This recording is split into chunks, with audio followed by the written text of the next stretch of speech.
Hello, everyone. I needed to come on tonight.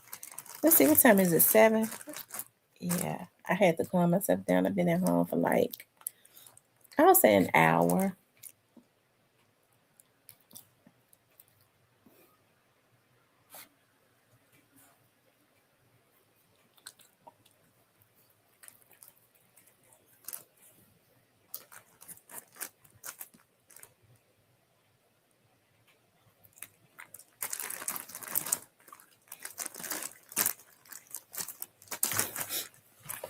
I'll let y'all start getting the notifications. Oh, Lord. Be quiet. Hey, little Miss Muffin. Hey, Tierney. Tierney and little Miss Muffin. We gotta meet Monday. We gotta meet Monday. How y'all doing tonight, y'all? What's going on in the street? Listen, y'all. Tyranny and Little Miss Muffin. I was in North Memphis today, and I promise you, the state troopers was out. It seemed like to me everywhere. Like I was going down Frazier, and I guess I got to because I don't know all the streets in North Memphis, but I was going down Frazier, and I got right before I got to was it Overton Crossing or something? They was out heavy. They was out heavy. The whole time I had to be in North Memphis.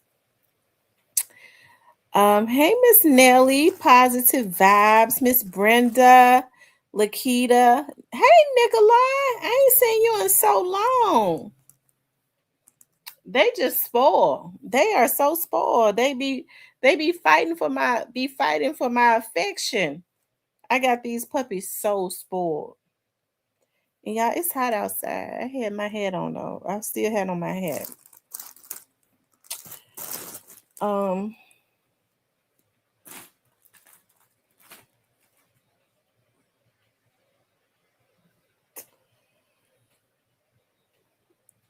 Hey, 901 South Memphis. What's the word?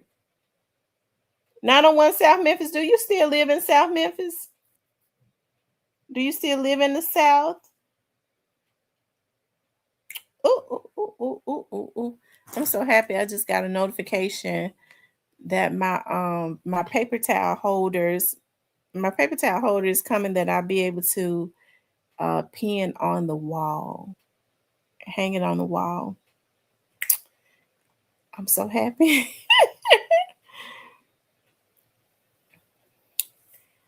I miss you and the fam. I moved to a new property and got another dog. Been super busy. Oh, well, I'm happy you're back then. But it's a good thing you moved to a new property. Y'all, what else going on? Let's see what else going on. Other than it being it's hot outside, I'm happy that Christmas is over, and I'm glad that that's over. I think I'm gonna drink me some wine. I think I'm gonna have me a glass of wine tonight. Y'all know I got so much wine. I got so much wine and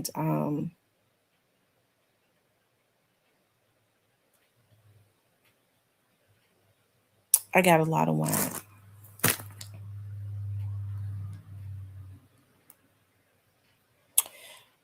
I went to this store and they had their wine and stuff on sale. And I got so much wine. It was ridiculous. And I don't even drink wine like that. But when my moderators, I went I hooked them up though. And what else? Yeah. I think I'm gonna have me a glass tonight. I got some wine in there called Black Girl Magic. I think I may open that. And I'm gonna open that on New Year's. For some reason, I've been keeping that because I like it. Because I haven't seen it anymore. Black Girl Magic. I just like the name of it, and I don't get drunk. I don't reckon. I start to get real relaxed. So maybe I should just wait until the end of the show because y'all know a couple sips and I'm ready. I get sleepy because I'm not a real drinker.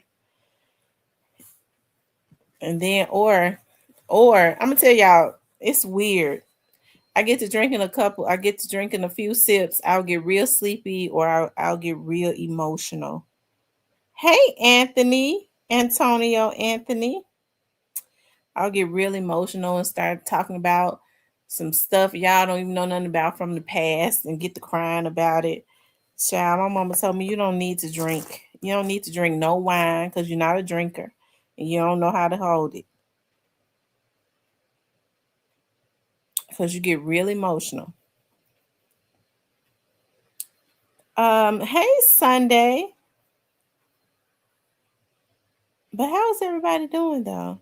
But I'm gonna have me a glass in a few minutes and just relax and chill out with y'all. I deserve a little small glass of wine. Um, I mean, we're just talking about anything tonight. Like it's Saturday Night Live, and um, we're just talking about anything. I was looking at Stan G, and Stan G was saying that King said to Finesse that he was messing around with his daughter. I hope that first, I don't believe it. They said King is 14. I didn't think King was 14. Because King said like earlier this year he was 11 years old. She said, I got me my Coca-Cola. That's what Cypress be saying when he's going to the store. He going to get his Coca-Cola. I tell you.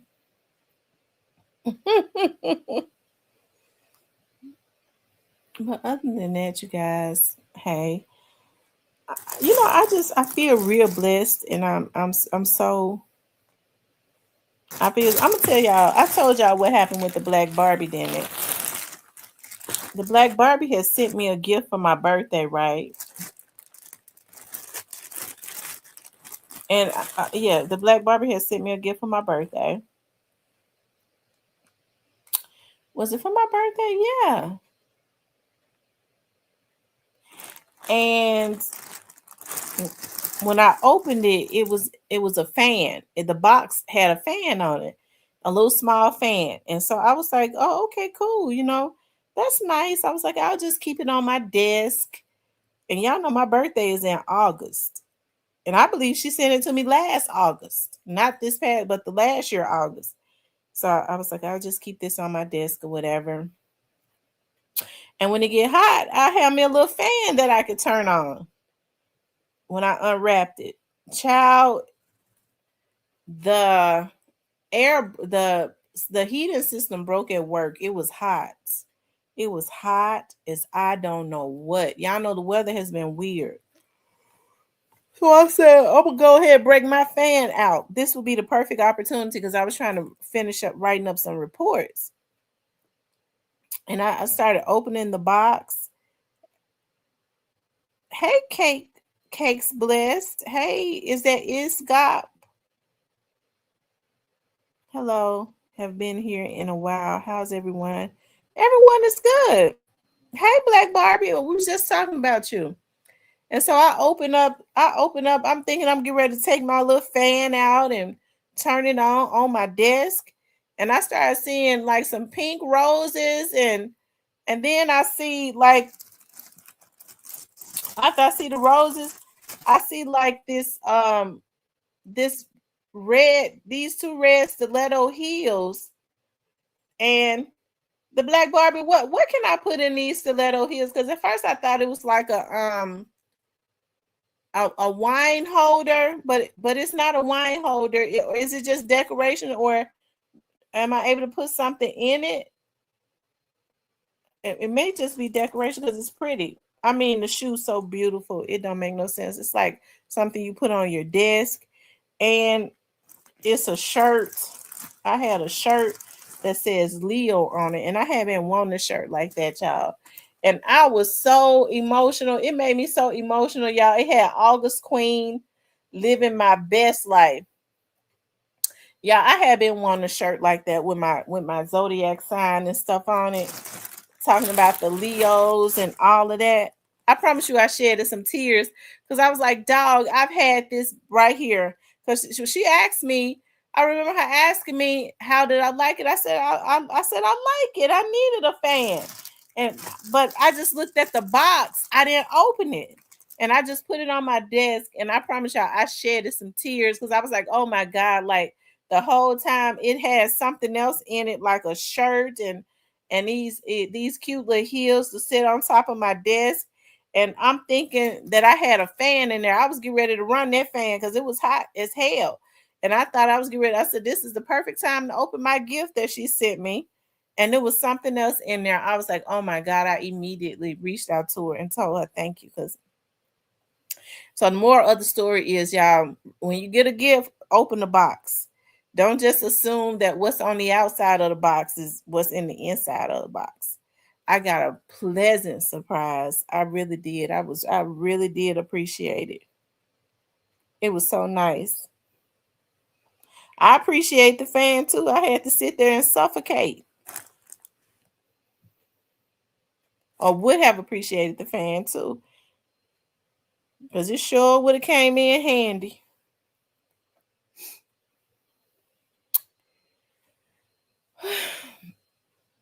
I think with my new cake mixer, um, that my sister, I think my sister bought it for me. Yeah, that my sister bought for me. I'm gonna start practicing on making cakes and glazes and all of that for fun. I'm gonna start working on like making like diabetic cakes. And when I say that I'm not a diabetic, mean cakes with less sugar, because that's something that I had started looking into anyways. Ways to substitute for the cakes to still taste good, but not have all that sugar in it. He says, "Why is the court system so messed up in Memphis? We need change. Some investigators don't do their job on some of these cases too." What kind of cases is it? 901 JB? What you talk about? What they don't be doing? I believe you. Now, don't get me wrong now. I believe you. Trust me when I tell you now, I'm with you. But what happened?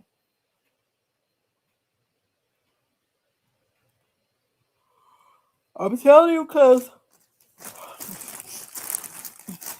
I just experienced that with they're not doing their checks and balances. They don't give a damn. Chief Davis,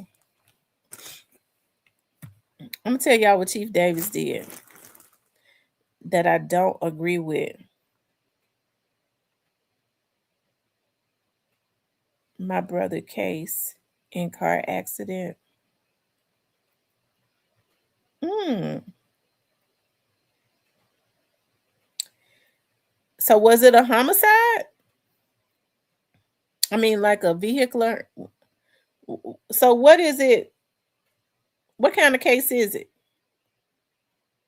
Is it just an accident case? Was anybody injured? Anything like that? So I'll know what. So what kind of case was it? You tell me what kind of case was it?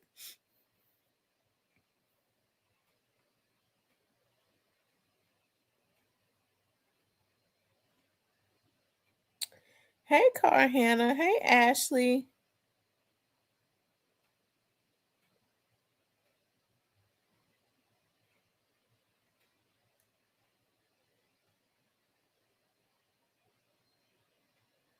Oh my God, when did this happen? 901 JB. When did that happen?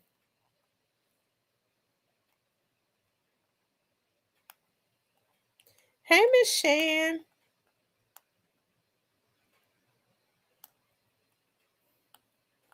Guys, we're going October 8th, 2024. Oh my freaking God. Guys going 100 miles an hour.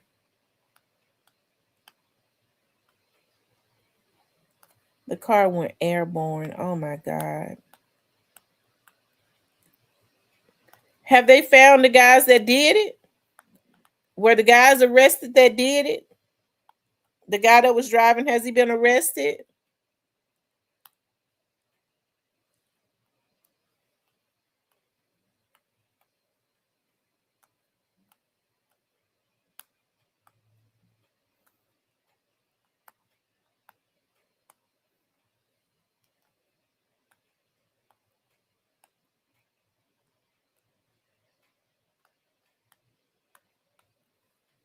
Mm, mm.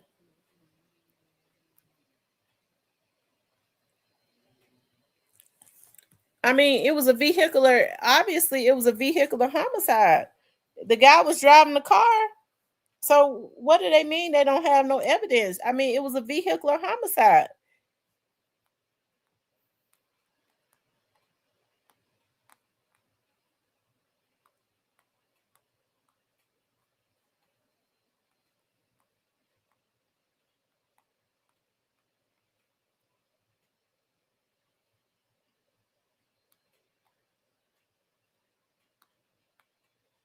Mm.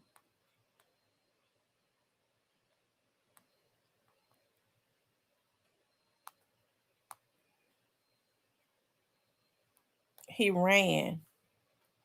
Who was the car registered to?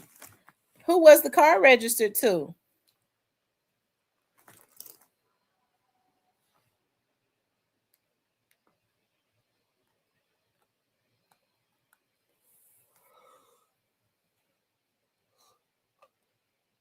Mm.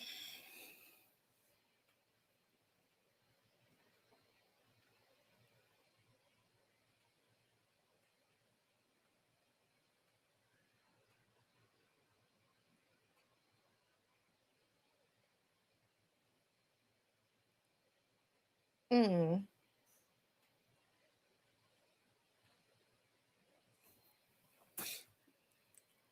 I tell you, his mom or girlfriend, they had girlfriend fingerprints, but didn't charge her and then make her snitch on him.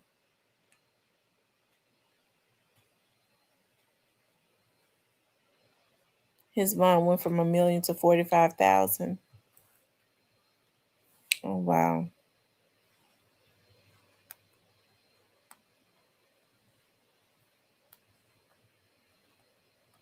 that is definitely an injustice. Wow. Mm.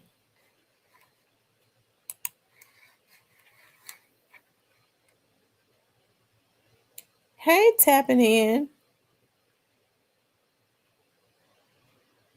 Yeah, there are a lot of cases where um the cases are just unsolved. And I'm gonna tell y'all something that Chief Davis did. It used to be you could not be an investigator. You could not be promoted to sergeant, which are the investigators, until or join a special force, not unless you was going over to OCU. And they normally recruit new officers for OCU because of new faces for stings. But um, it used to be 5 years, if I'm not mistaken. And I think she changed that. She changed it to like 2 years. I don't think that an officer should be promoted to investigator after 2 years. I think 5 years is sufficient enough time for them to learn their job and get the piss and vinegar out of their system. So um, maybe that's the reason why we're starting to see so many piss poor investigators that don't know anything. I told y'all, and he never did come and talk to you all.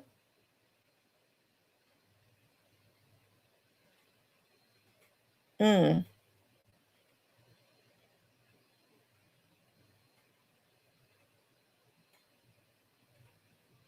mm. I sure hate that. Lord knows I do. I hate that more than anything. I do. I be, you know, I be hating to see stuff like that happen.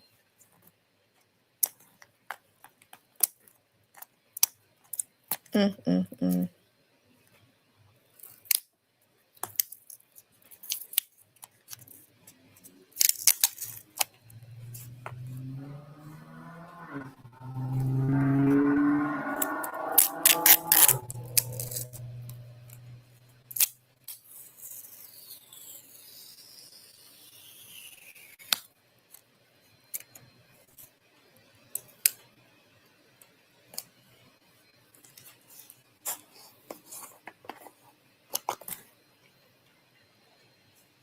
Mm. Lord have mercy. Now that's a little farmer right there.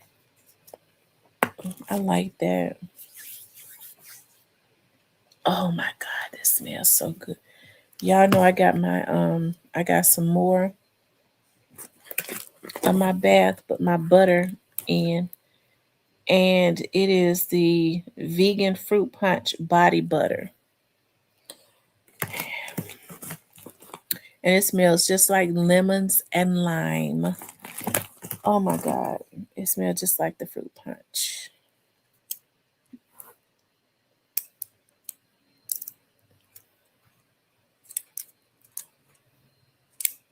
Y'all come starting now. I'm getting back on my healthy kick, on my healthy journey. Like it's all about mind, body, and soul in 2026. Like I'm kicking anything that does not align with, and which I already have. I think I've become really good at that. I gotta say, I've been very proud of myself this year. Like I haven't stayed in cycles. Like y'all know we're creatures of habits, and I have to say, I think I've been mastering. Ooh, oh my God, I'm gonna smell just like lemons and lime. I can't wait to take a bath tonight. Mm, because I got the body scrub. Also, um, I you know what I sometimes like we stay caught up in cycles of of just familiarity, and I think I've been slowly like breaking those cycles. You know, just because. Um, yeah, it's okay to like forgive people and be cool with them. Um, well, no, wait a minute, I said that wrong. Um, be okay with them, and when I think of when I'm what I'm thinking about is, well, not everybody. Let me go ahead and take that back because there's some people that I'll never talk to again, and I don't feel nothing about it either. But glad, okay. Like there are some family members that I have that I'll never speak to again, and I don't feel nothing about it. Period. Okay, nothing at all. And it's okay. Like just because people are related to you, don't mean you have to. If those people have not shown those attributes that family members that's true. Um, you know what? I like that. I like that theme right there, Stephen. He said Tamara's theme is God forgives, I don't. I like that right there. I like that. That was the Holy Ghost using you. You right there, Steve. That was the Holy Ghost using you right there. I like that slogan. I'm not perfect. I just feel this way. You can't do what you want to do to me and then think I'm gonna make up with you. I think that has been like the issue with a lot of people that don't that got real big issues with me. I I don't forgive. Okay, like you can't do what you want to do to me, and then you think you can cuss me out or you could steal from me. Um um Stuff like that. Cause I told y'all like I have sisters like half sisters that I'll never speak to again. I told y'all when my dad had passed away, and I've gotten better about it. I used to be so upset because, like, I have a sister. I Okay, so my dad has six girls. Okay, so it's me and my sister with my mother, and then it's three of them with their mother, which is his wife. And then we found out like a couple years before my dad passed away, this young lady reached out to my dad. Well, she had reached out to him before that, and my dad told me a couple years ago. And my dad said she called him, and he was sitting at his office, and his assistant was like, "It's a young lady on the phone want to talk to you." And he said he almost didn't take the call. And he said she said, my grandmama told me you was my daddy. And he said he told her, "No, I don't know who you are." He said he told her, "No, I don't know who you are." And at this point, she was grown, like in her late 20s. And he said she was like, he asked her, "Well, who is your mother?" And she told her her mother was. And he said he asked her, "How old are you?" And he said he thought about it. I did have a brief relationship with a lady around that time. Okay. That particular lady around that time. And so he said, um, he was like, "Well, would you be willing to do a DNA test?" I think in the back of my mind, my dad knew that me personally, this is how I feel. And I rise with my daddy. Okay. I ride with him till the wheels fall off. But in the back of my mind, I believe my dad always suspected suspected that he had, because him and that lady had worked together. I believe he suspected or knew, and it just came back when she got older. I believe that there was some type of agreements. Okay. And and I'm gonna tell you why I believe that there was some type of agreements, because that lady was married and my father was married. Hey, that's just how it's unfortunate, but that's what happened. And I think it came back to knock at his door, and because I think they had some type of agreement. And so that's why because my dad normally would not have even entertained anything like that. And the mere fact, I think about that now. um I think the mere fact that this young lady reached out to him, and he was so quick to say, "Well, let's do a DNA test." Okay. I believe that he knew. And so she came back 99.999. And I asked her when I finally met her. He didn't tell me right off. He waited a few years before he told me. And I remember I asked her, she said, she was sitting at her grandmother's house one day. During this time, like me and my dad, all my sisters we had at this time, my dad had brought me, all of my other sisters on to a TV show. And she said she was sitting there with her grandmother, and they turned the channel, and she said, there we was. And she said her grandmother said, "That's your daddy, right? That's your real father right there."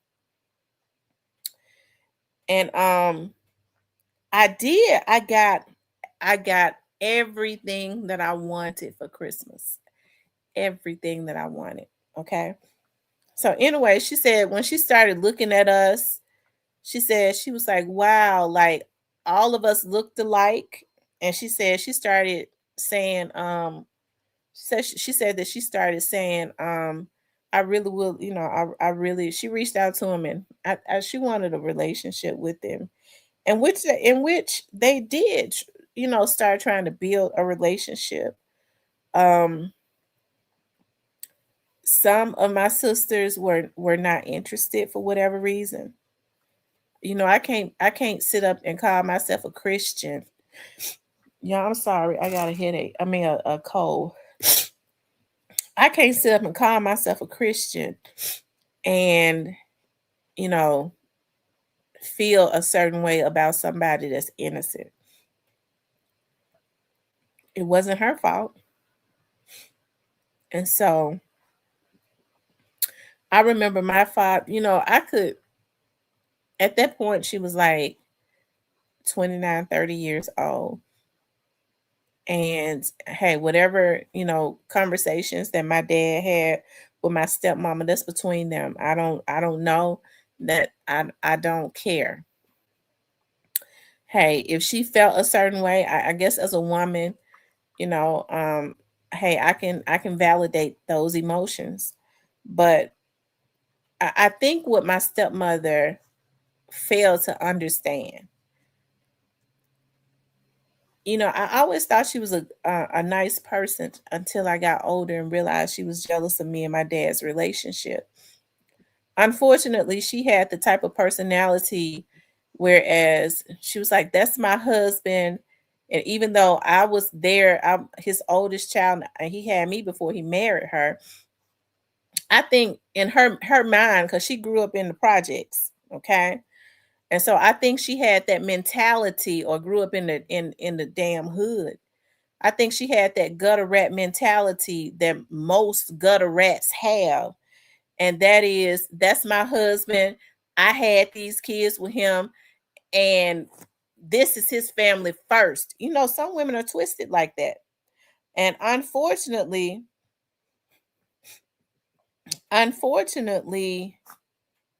um, a lot of men allow it to go. They don't straighten it out. Now, I think if my dad had known she felt that way, he would, because she dare not have allowed my dad to know that she felt a certain way. She would not have let him know that. Okay. She played a role real good.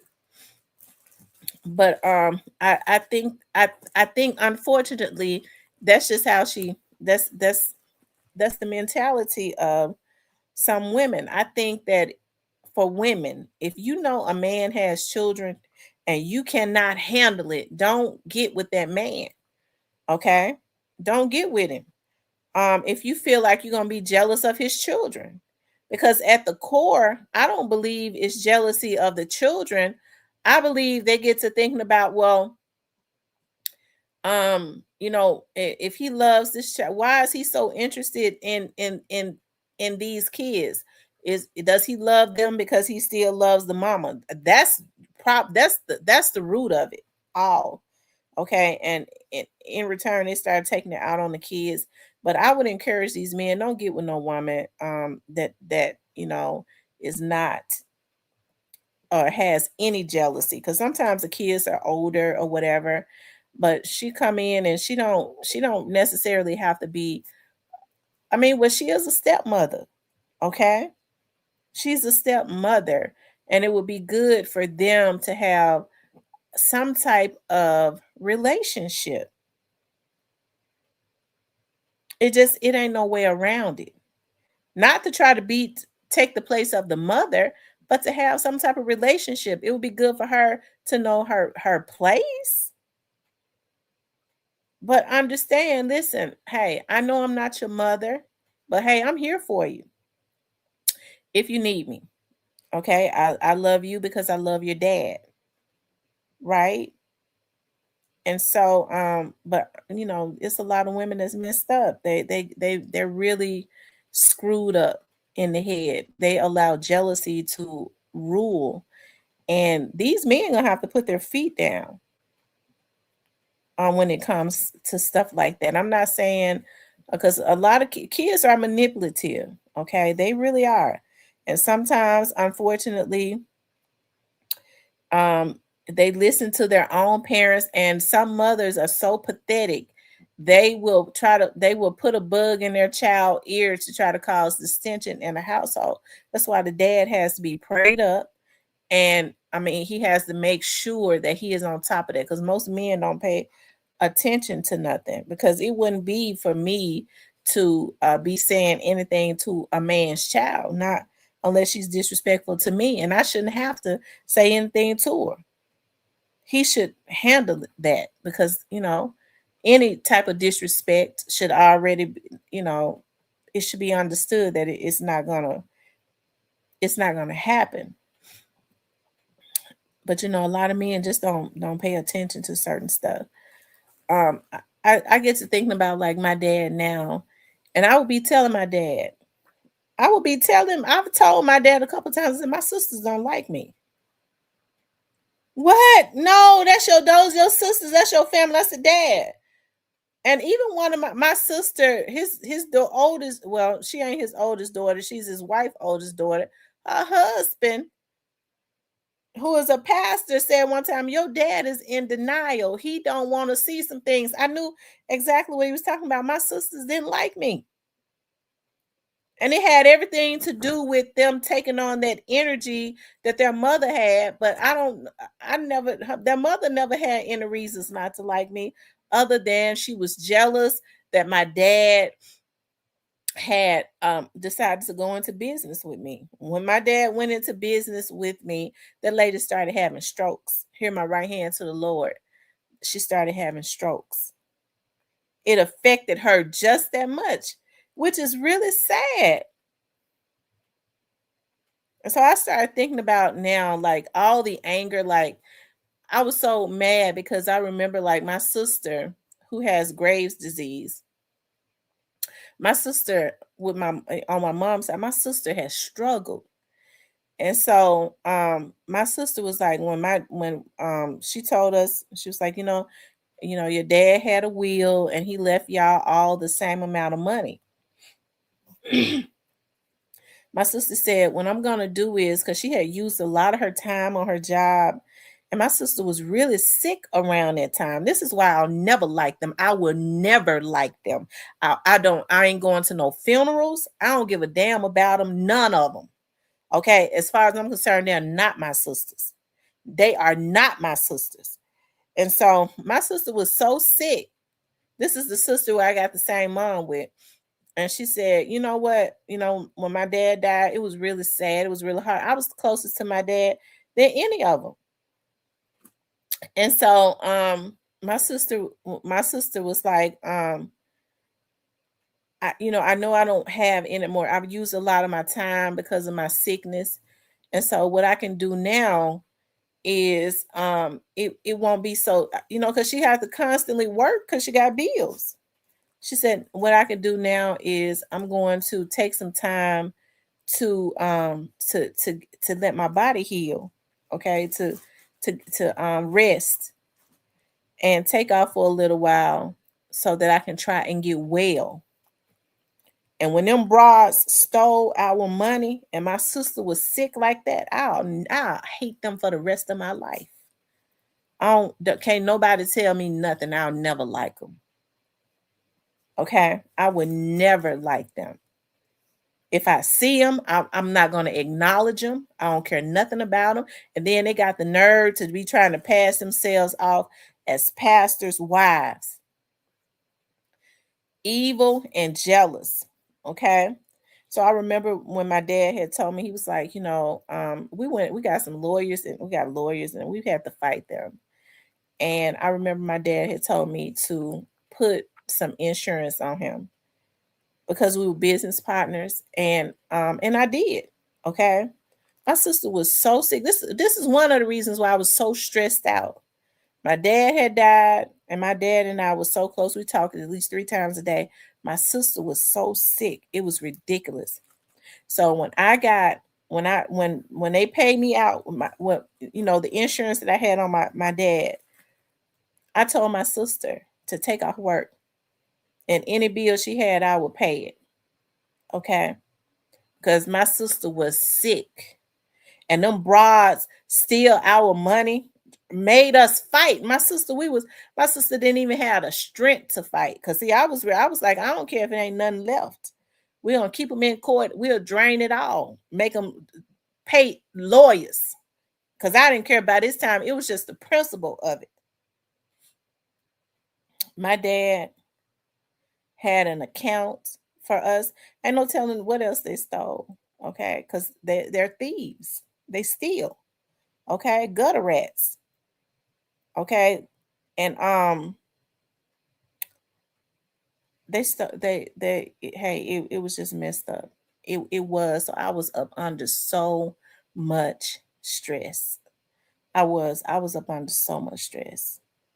And for them to have grown up with me, okay, um, for them to do us like that. My grandfather, like my dad's father, was like, my son was a man. That lady had told her, I'm gonna do what you. So my sister, and this is why I'm gonna have a probate attorney to start coming on, because I want for people to start understanding um what, when people have the power of attorney of somebody.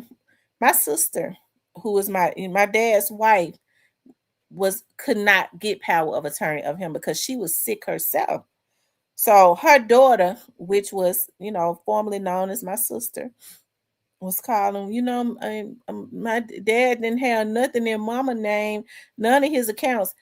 I said, okay. I know my dad had just got $1 million. He had just retired and they paid him out 890 something $1,000. Okay. And so he had told us he had everything was equaled out. He had money in an account for us. His wife got the other 50%, and then 50%, the other 50% was divided up between me and my sisters. Lady, how could you be so greedy? Okay, but I mean, I'm not surprised because I can remember a time. I get to thinking about the time when my dad, I had some, my mama had bought my oldest daughter, some banks, and they was like some Mickey Mouse banks, a whole lot of them.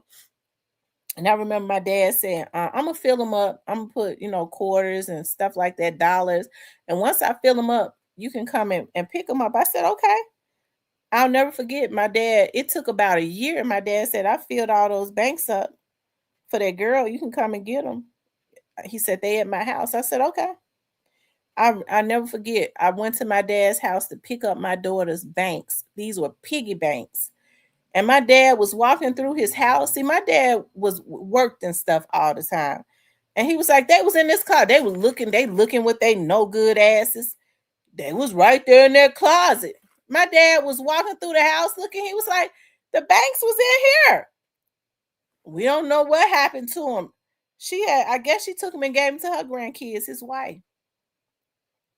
I said, don't worry about it, Dad. It's funny that I was telling my sister that stuff came back to my mind when they they stole our money from us because and we could have fought them and got their money. We could have, but what I did was I wanted to be sure. My sister was so sick. She was like, I can't fight this fight. I just want to get well.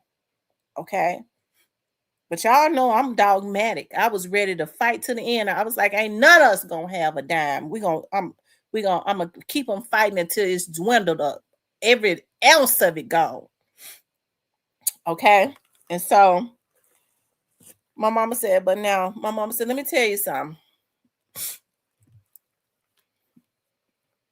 You had an insurance policy and it wasn't no little bit of money.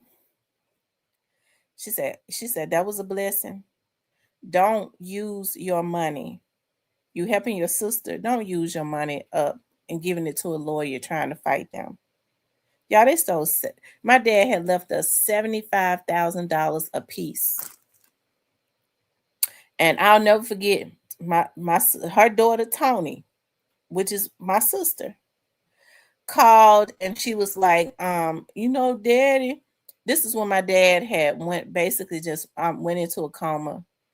Almost he couldn't. It was just so sad. It was just so sad. He couldn't. They was having to feed him in a tube and all of that. And so she was like, his milk and stuff is so expensive. And he didn't have mama name on the accounts and we having to buy his milk and his diapers and stuff. I said, well, we'll help. I said, y'all ain't got to pay for it all by yourself. We'll help. She was like, well, if mama can just get her name on those accounts. Okay. So we going to court so I can get the power of attorney because they wouldn't give it to mama. I said, okay. My auntie, one of my aunties called me and said, my dad's sister, she said, let me tell you, call me Chrissy. So let me tell you something, Chrissy, you his oldest child. If she's gonna have, y'all can have joint power of attorney. Don't give her all of the power. I wasn't thinking that my sister, who I grew up with, I didn't think that they would do us like that. So what happened was all of that money, my dad had all of that money in an account with his name on it. So when she was like, we're gonna put all it, we just want to get, we got to go through the course to get mama name on all the accounts. We didn't know that, in the will it said that everything, was divided out. We was getting that money, but once her name was put on the accounts, I mean, that beneficiary on whoever name is on the account, that trumps the will. And they knew that. They us trying to help them. We didn't go, it was like, well, we're not gonna contest nothing. Y'all gonna do whatever is necessary. Put your mama name on the accounts so that our daddy can be properly taken care of. And my auntie was saying, Chrissy, don't let them do that.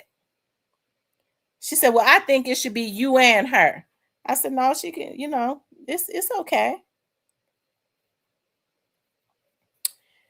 Once they put their mama name on the account, their tone changed. I'm telling you. My dad passed away. Their mama with her no good ass. You would think my sister said, I don't know why, I just had a feeling. My sister said, surely with all of the medical issues that lady is having, this lady ain't even on her last leg. She on toes. Surely she ain't, they're not gonna do that to us. I just had that feeling. I started getting that feeling because they stopped calling us.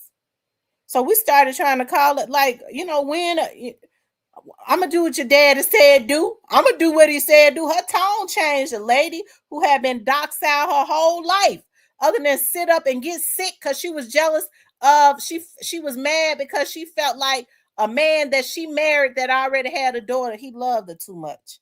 She let that take her health. Okay. And we went to I called Danny Kale. Shout out to Danny Kale.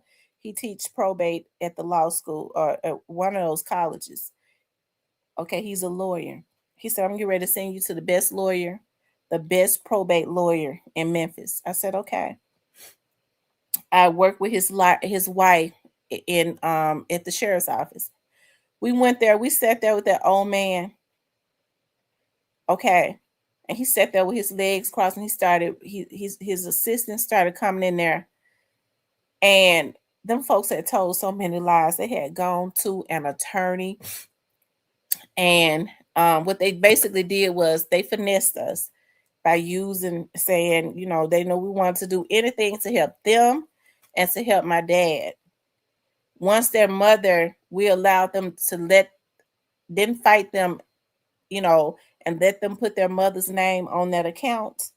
That's the account that our money was in. Okay. It was hers at that point. We could have fought her and did. Okay. My sister was so sick. My sister she's been sick now for a very long time. That's the reason why I know them broads is gonna pay. That's the reason why they deleted all their accounts. But God says, when I get them back, you're gonna see it. They probably already suffering. A few months after that happened, her sister died.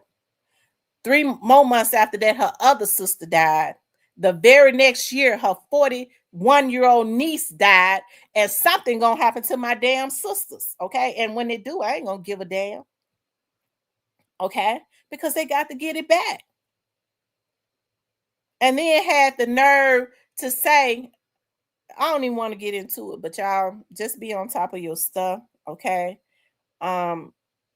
Make sure when there's a will written up, make sure that if your dad said, well, I got an account and I want y'all to divide this money up, make sure you tell your dad, well, dad, put all our name on the account.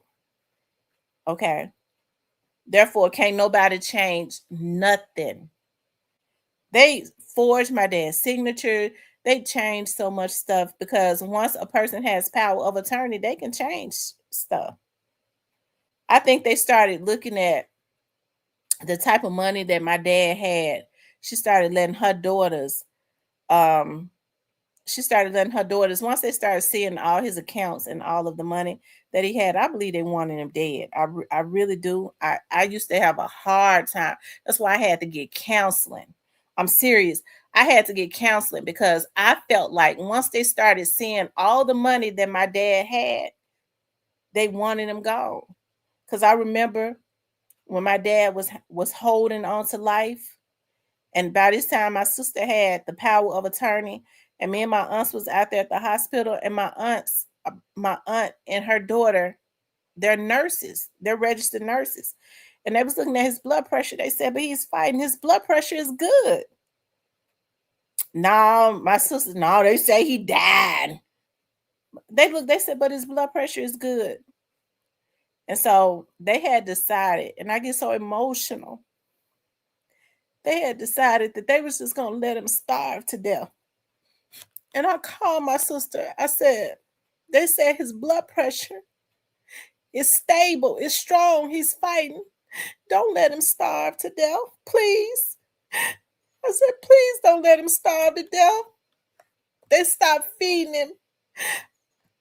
She told me, well, if I let him, if I tell them to start back feeding him, then what, you bitch, you had start, y'all seen what kind of money he had, and they wanted him dead. That's what I believe.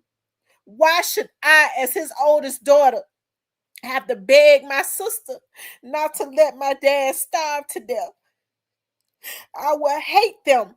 I will hate them for as long as I live. I will never acknowledge them if something happened to them. I don't care if they die. I will not be at their funeral. I don't care nothing about them. If I saw their car on the side of the road and it was raining on top of their head, I'm not stopping. I gives no damns about them. Period. That's how I feel. And can't nothing change it. I done been to all types of counseling, grief counseling. I done prayed about it. Ain't nothing changed. So that's how it's supposed to be. That's just how I'm supposed to feel. Okay. I wonder, did that money do him any good though? I wonder, did it do him any good? Because see, when you don't do it right, it slides right through your hand. They can't even be on social media. They deleted their accounts and stuff. Okay. My sister was saying, my sister who was sick, they stole her money too. The girl that we met, my dad had left her a few $1,000s. She didn't get the amount of money that we got. They didn't even give her money. And that wasn't under, y'all got almost $1,000,000.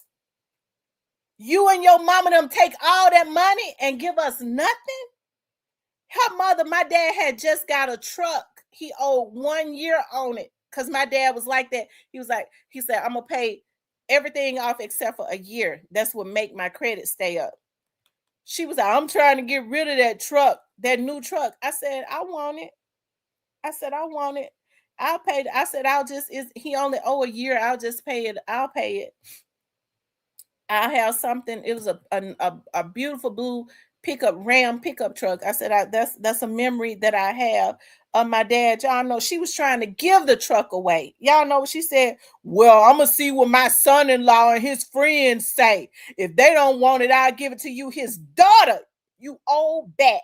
You sitting up sick. And you know what she did? She gave it to her son-in-law. I would never like that lady, and I don't care if she's suffering. I'm sure she is.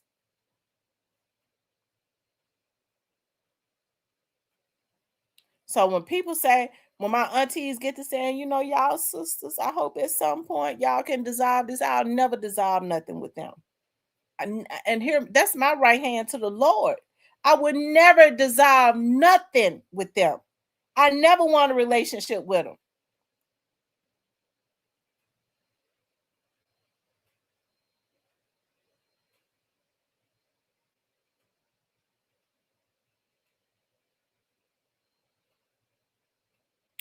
For me, as a sister, to have to call another sister, and she grew up in the house with my daddy. My daddy was just laying there. He could hear. He could do a little bit of talking because I asked him what my name was, and he told me what my name was. As they say, he was dying. My dad would be laying there and tears would just be rolling out of his eyes. I get to wondering what them bras was saying. I'm sure he got the opportunity to hear a lot because they had this computer. And so the guy who took my dad's place, he was calling me and said, "Look, Tamara, the bank is because he got my dad's old number and everything when he was elected in. He said the bank is calling, asking for Rick Thompson, saying somebody his there's an alert on his account. Somebody's hitting his account. They was going into his accounts. They wanted him gone.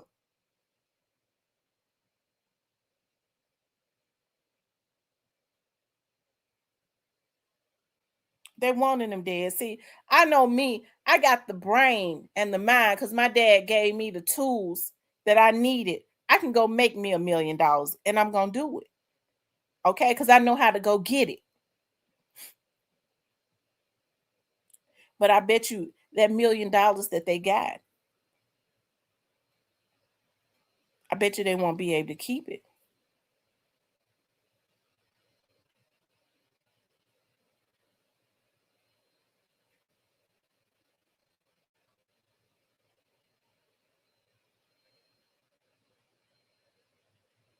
My sister said one of them, she was on TikTok. She said she posted a video of my nephew, I guess on TikTok, because I don't be on TikTok like that. You can see who look at your videos. My sister said she saw that one of them somehow found her page and had started, I guess, quietly looking at her video. She said, I blocked her quickly. Good. Good. I'm glad she blocked her. We don't want no parts of them. Because the thing about me is what you see is what you get with me. I'm not gonna try to get up under you so I could snake you. I don't keep my enemies close. I don't want them around me. I'm not gonna keep you close to me. I don't want to snake you. I'm gonna tell you how I feel about you. Okay. And that's if you do something to me. But what you see is what you get. I'm a loyal person. Okay. I'm a loyal person. So I don't be sitting around trying to figure out how I can snake somebody. I be sitting around trying to figure out how I can build something for myself. Okay. And then I don't go run to church and say I'm married to a preacher and I'm a minister and an evangelist and I'm stealing from my sisters, trying to find a way. Y'all tried to find a way to snake us as if we was the enemy, money that our daddy had left us. Then the mama was turning around mad because I had an insurance policy on my dad. That was my damn daddy. Yes, I put an insurance policy on it. And I should have put the amount on it that he had told me to put on it. But I was still sitting pretty. Okay. That's why I was able to help my sister. But my sister was sick. He had left her money. My sister should have been able to rest peacefully, but I made sure that she got well because I paid her bills for her. See, that's the type of sister I am. I don't snake around like I'm some type of Christian and then steal from my damn sisters.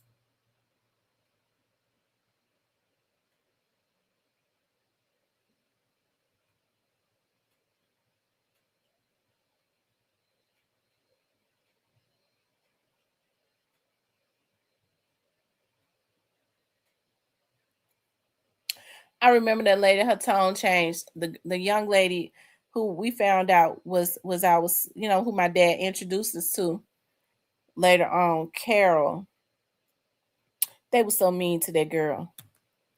At my dad's funeral, they was mean. They wanted to be mean to that girl. How could they? How could they? All she wanted was a relationship. And then my stepmom gonna say to me, so you told my dad, lady, that you accepted that. Cause see, if it had been me, I wouldn't have. If I didn't want to accept that I found out that my husband went and had an affair on me and he got a 30-year-old child. You find out 30 years later. You tell my dad that you forgive him. It's been 30 years. You accept it. The girl 30 years old, you find out when she's 30 years old, you should have told him you don't accept it. But she played like she accepted it. While my daddy was alive, then when my daddy died, the moment he died, she tried to treat us all the same. Okay. But they didn't get the satisfaction. All me and my sister wanted to do was see that they had changed we was going I was ready to fight. I'm a fighter. That's what I am. I like to go blow for blow. It ain't nowhere in the world I'm gonna be a damn private investigator and not go and see what these people had done. They changed my dad's accounts. Okay.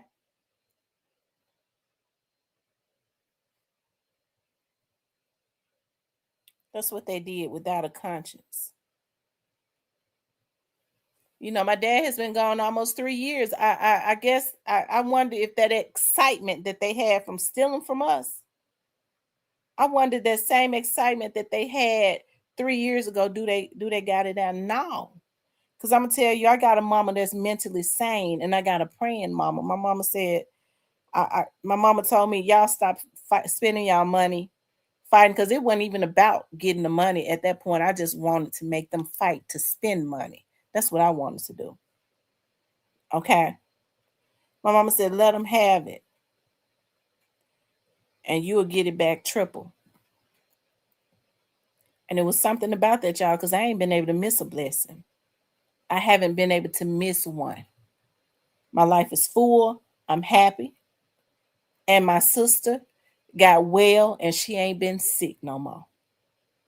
We can't ask for anything more than that.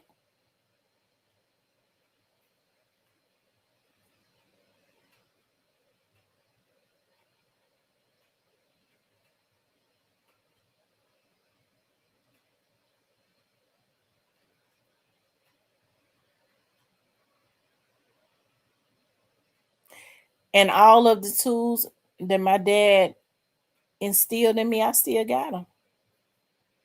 I still got them.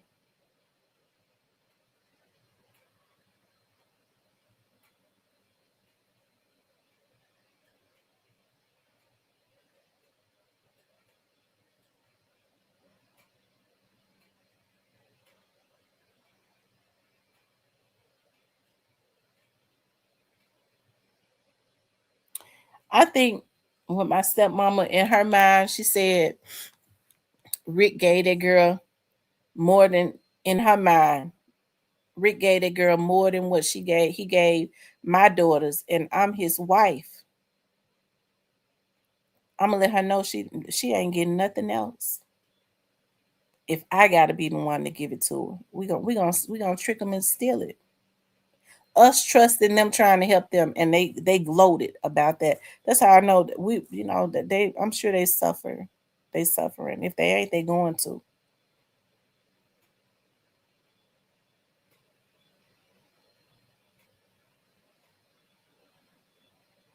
And I know that I think about it now. That lady was getting in my sister head, which is her oldest daughter. Because I remember when we were teenagers, my dad used to be so upset because my sister would write him letters. They weren't allowed, I get they weren't allowed to be vocal like me. And that's another thing too. She used to talk about, because she called herself did a testimony. And I thought she was the nicest stepmama until she said, I got a testimony. I said, yeah, I had to ask God to forgive me for how I felt about you when you was growing up. I said, huh? You felt a certain way about me as a little girl? Yeah, because your daddy was hard on my girls and he wasn't hard on you. It never registered with that lady that I grew up in a different household. They weren't they were raised differently. My mama and my grandmother raised me. So I was outspoken. I was allowed to speak my mind. It was just different. So when I would go and spend summers with them, when my dad said something, I would question why. He would always put me, he would always you don't ask me why. It's because I say it. And I would say, but why though? So that was foreign in their household, but in her mind, I guess she felt like he was supposed to whoop me or something. I don't know. It did not register to that lady. That jealousy didn't allow her to register. Well, this girl is being raised differently, so her personality is different. But instead, what she said was, "Your dad was hard on my girls. He was strict on my girls in our household, but he wasn't strict on you. You talk back." I was raised in a different household, so my grandma taught me to, if there's an issue, I need to get an understanding.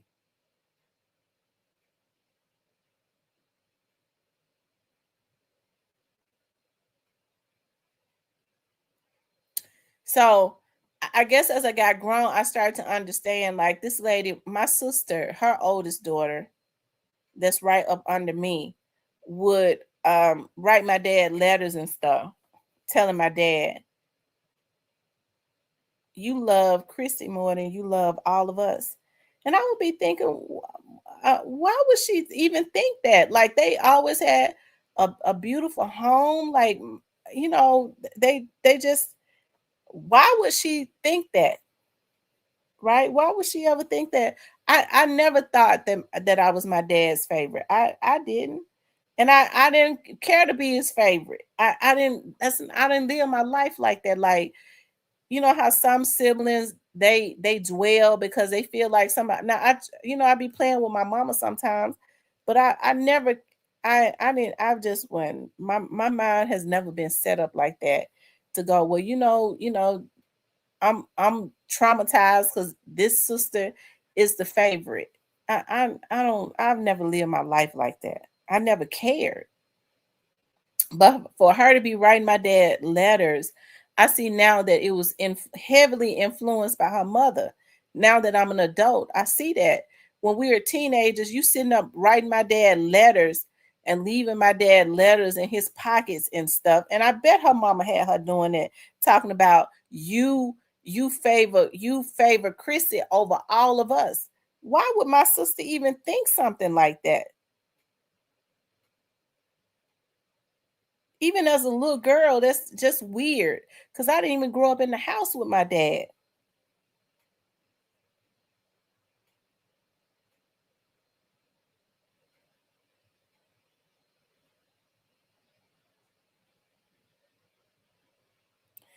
Me and my dad clashed. We fell out all of the time. I just think that her mother had a misunderstanding. We had, my dad and our personalities was so much alike. We just clashed all the time up until I was in my 30s. And then my dad decided, I want to go into business with you. And it was just because we had the same personality.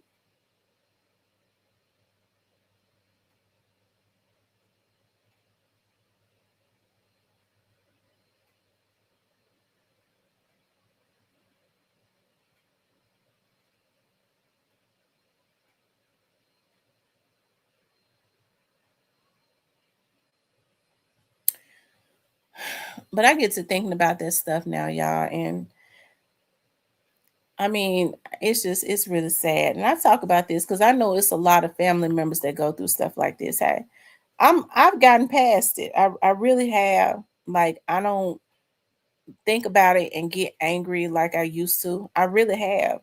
But one thing that I don't ever want a relationship with any of those people. I don't want folks like that in my life. I wouldn't. Anytime you could snake your own sister and then brag about it, I never want anything to do with those people. I would never even acknowledge them.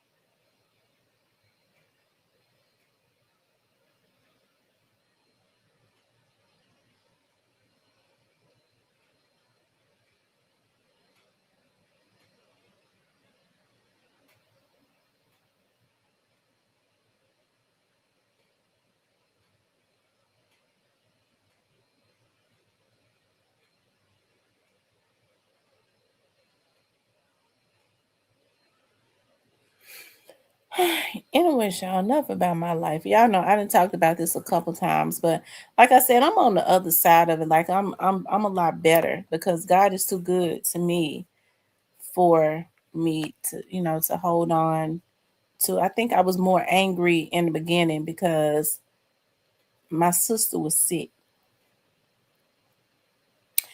And that's their sister too. And y'all steal her money.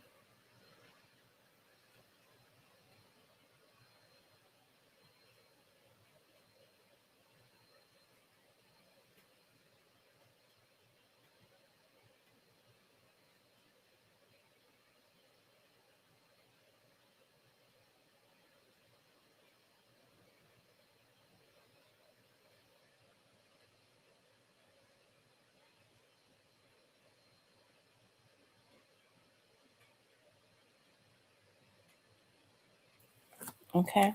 So it's best, like, if there's anything, even if it's just a family house, make sure everybody has a copy of the will, because my dad did make sure we all had copies of the will. But if there are any accounts, um pay close attention to that, because whoever gets power of attorney, they're gonna put their name on those accounts, and then they're not gonna give the rest of the people nothing. So don't trust one person with all of to do all of the business part.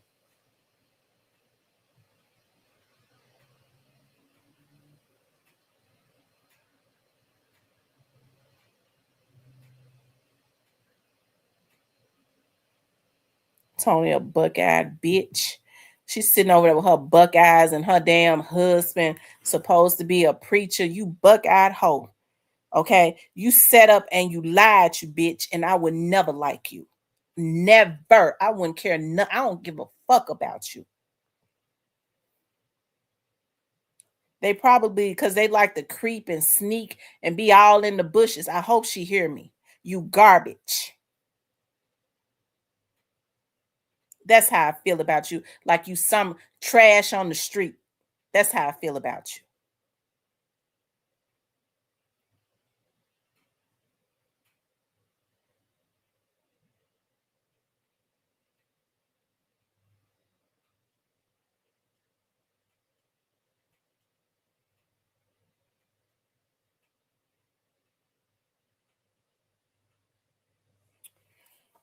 Um. Anyways, I'm gonna get away from that subject because I get too mad. I start thinking about this stuff because I don't even I can't think about it because I get mad.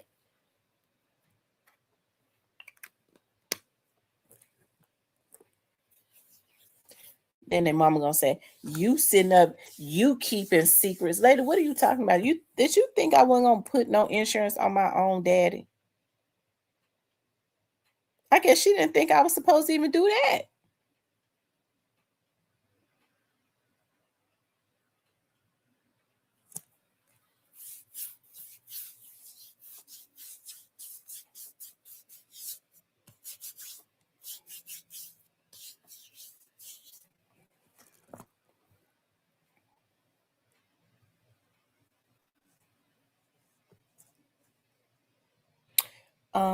Cake Split says, I'm going through a lot.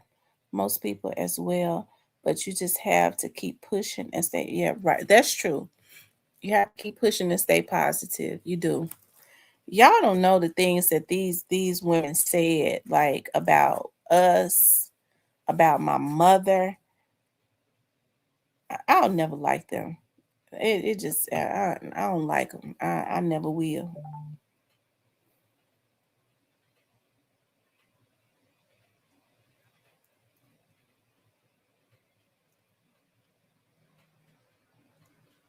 Something funny that has happened lately.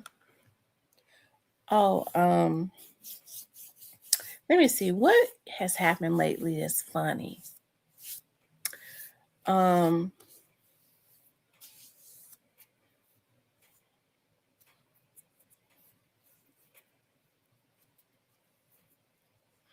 mm,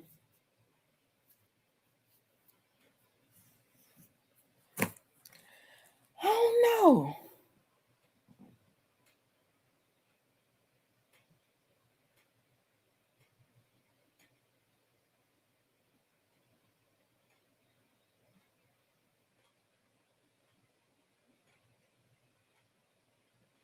Thank you, Miss Nellie.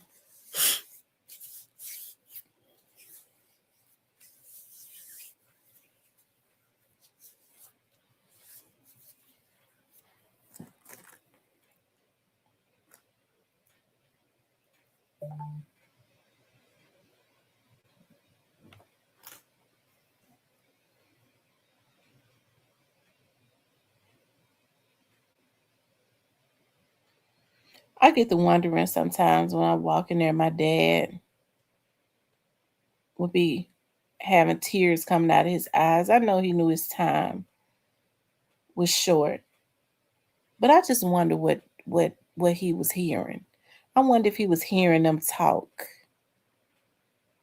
I just wonder if he could understand and hear what they were saying.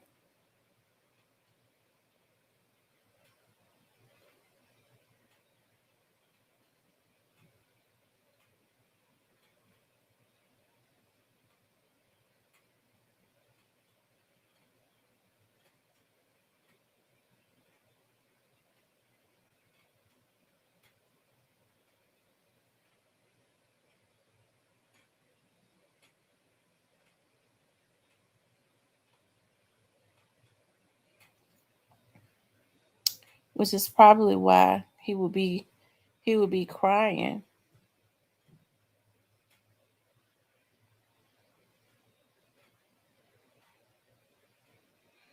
That lady tried to make me so uncomfortable.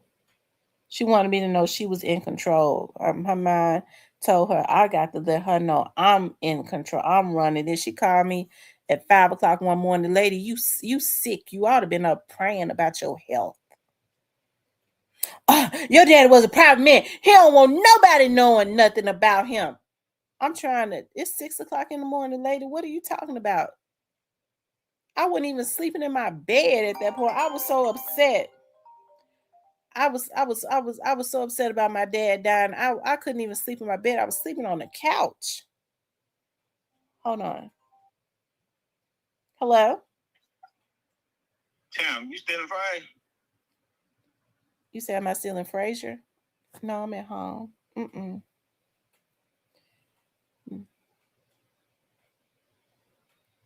I did it. I went to North Memphis.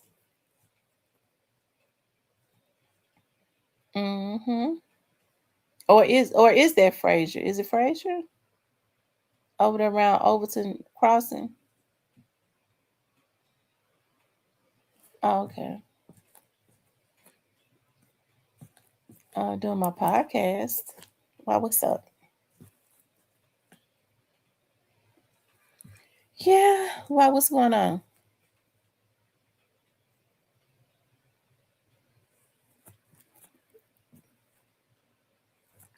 Uh yeah, I'm doing my podcast.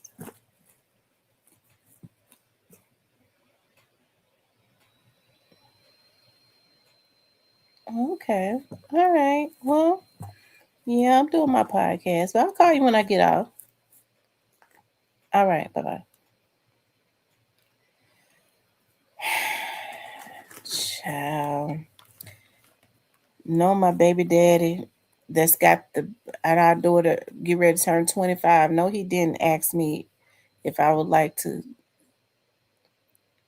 go have some drinks with him. The devil is a lie. My luck been going good all this year. Um, he saw me in Frasier.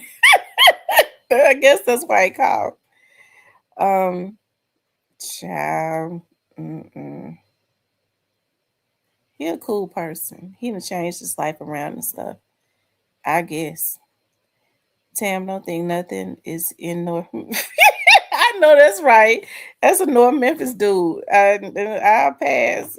I can't go have no drinks with him. The way me and that boy used to fight, like I'm talking not physically fight, but I used to be at his head. I used to aggravate him so much.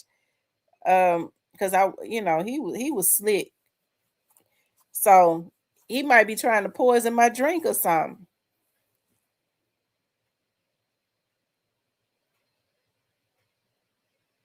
He said, "What you doing over in my neighborhood?" I had to go take a statement for one of the attorneys. I know working on a Saturday, but that's the only time I could go get the statement.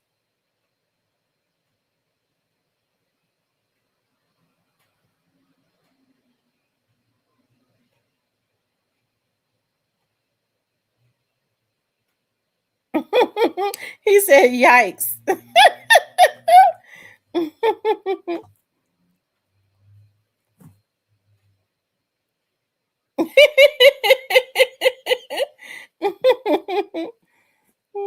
He says one of my customers.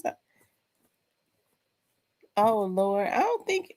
Well, I don't really know. I was gonna say I don't think he smoked no weed. I never seen him smoke weed, but I hadn't been with the guy in 20 years, so I don't really know what he do.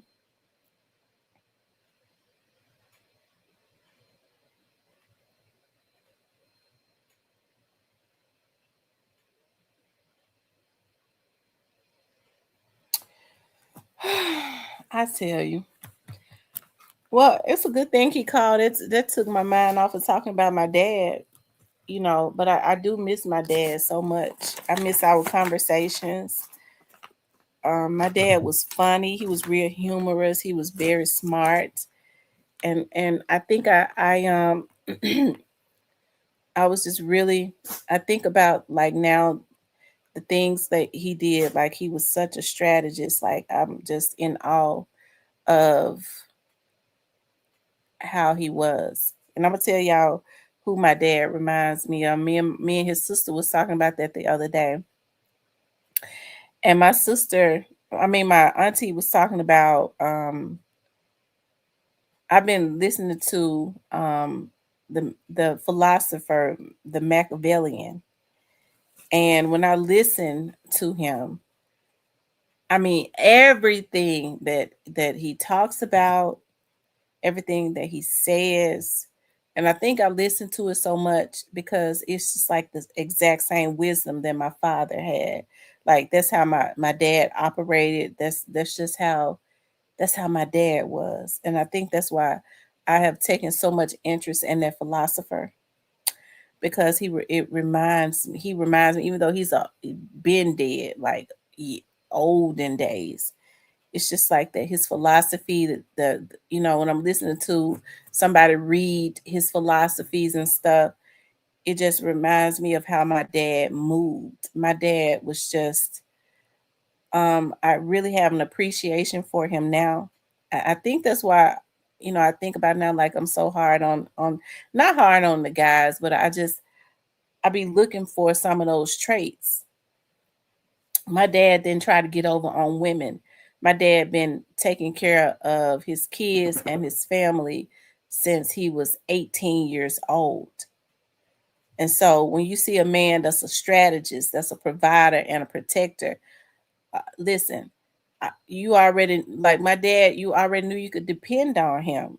He was going to come up with something, right? He was going to come up with something. And so I'm going to tell y'all something that happened. I remember when like one of the last elections, they had started trying to put everybody up against my father in his last days, right? Because nobody could beat him. He was so good and he fought so hard for the people and he was so good to the community. When nobody gonna put nobody in his position. And so I remember like one of the last elections, they was like the only way to get him out of office is to start playing dirty. Okay, so they called themselves gonna go dig up some dirt on my dad, talk about my sister that I told y'all about that called my dad. It's like, well, he got a secret child and this and that. And I'm gonna tell y'all what a lot of the black people said when they started doing that. We don't give a damn what he got. He's effective. He fights. He ain't sold out. He's never sold out. We don't care how many kids he got. That ain't got nothing to do with us. Okay. But I remember they was really trying to do a smear campaign on him. I was even out. I got out with my little heels and stuff on. I was passing out flyers. Y'all re-elect my daddy. In the sun, y'all re-elect my daddy. I was so upset. I was getting on my TV show. I was mad. I was like, y'all make sure y'all re-elect my daddy. I was mad. I was talking about him because they was messing with me. They was the car themselves gonna was talking about my daddy. So, anyways, I remember my dad. I remember my dad. I was saying, Dad, what you gonna do? Because they really trying to start the smear campaign. And my motherfucking daddy ain't never been caught up in no fucking Tennessee waltz. These illiterate bitches, okay, lying on my damn daddy. My daddy was an honorable man, okay, and so that's the reason why I never addressed that, okay, because that was funny to me. Hell, they come up in my chat one day talking about Tennessee waltz, Tennessee waltz, and me, I'm thinking, is they talking about the dance, the Tennessee waltz? Because I don't be knowing what be going on with these trolls. Child, then they got talking about, her daddy was a scammer. He was caught up in the Tennessee waltz. I said that's why they was coming in my chat talking about Tennessee. Oh my God. Everybody who was caught up in the Tennessee waltz, their name and stuff is in the paper. Child, my dad ain't never been. I guess they, because my dad's name is Rick. They get my dad. I guess they want to say Ricky Pete was my dad. So, anyways, I said, Dad, what you gonna do? They really they really going at you hard. My dad crossed his leg at the knee as men do. Okay. And he said, I got some. Me and my team, we doing something. He never got out of character. He never panicked. He never did nothing. Y'all, they can play dirty in politics. All I can say is my dad won. Okay, whatever him and his team did, it drove his opponent after that election. It got so ugly. His opponent had to go to Lakeside, and I hear my right hand to the Lord on my daddy's grave. They started trying to pull up dirt on my dad, and which wasn't no dirt. What they talk about his daughter, that my sister.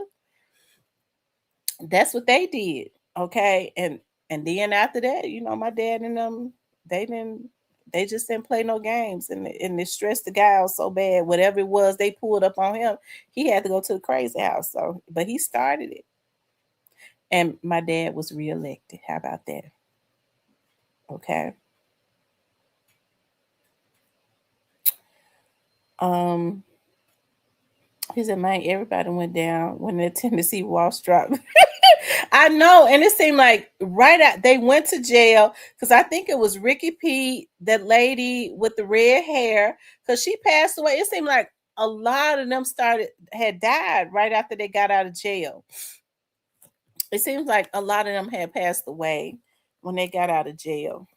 Because I forget the lady name with the red hair. Um, I think it was Ricky Pete, in which Ricky Pete is still around. John Ford, and Roscoe. His name was Roscoe something. Was it Roscoe Dixon? Yeah, Catherine Byers. I think that was her name, Catherine Byers. And when somebody named Roscoe, it was another one. Yeah, Bowers. Catherine passed away shortly after she got out of jail. She was already an old lady. I really hate they did that to them. But they shouldn't have been doing it. But it took that old lady down.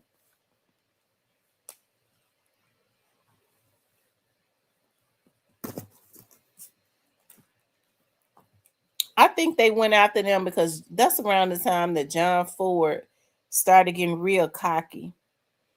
He was getting on TV and he was real cocky, and he was talking about this and that. And one thing you can't do, these people make themselves a target. If the I'm gonna tell you something, the federal government is on your back, it's best to go crawl up under a rock. Okay, it's just best to go crawl up under a rock, because if you think you're gonna play in their face, you can't win. You can't win. So if I was you, because if they can't get you on one thing, they'll keep picking until they find something on you. So a lot of times when you if you beat the system, it's best to just stay low. I mean, if I would. Michael Hooks Jr. got caught up in the Tennessee waltz, went to jail. Then we saw him at the end of the hustle and float trying to get detail. Oh my God. Mm.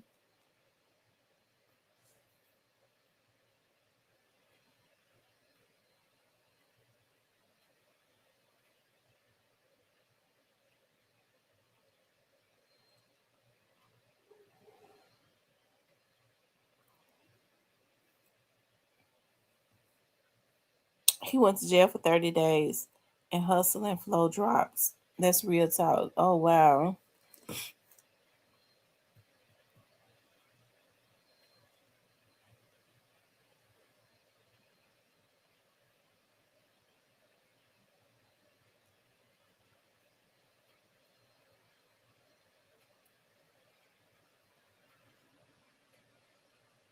He said they shot most of it in South Memphis. Hmm.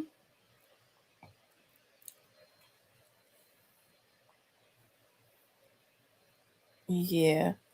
I was real proud of 3 6 Mafia for they did their big one. I think even with them winning, what did they win, an Oscar? They still have not. I don't think that they have paid homage to them as they should. Like with them winning an Oscar and all of that. I still don't think that they give them their props as like they should. I don't. I don't think that a lot of Memphis um rappers don't give them their props like they should. You know. I don't know why Memphis rappers, like to do that. Some of them, not all of them, just some of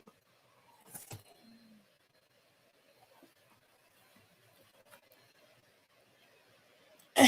Because it's really a lot of talent in Memphis, but I think the thing that goes on in Memphis with some of these rappers, they probably I think they're afraid to to deal with, even with all of the talent.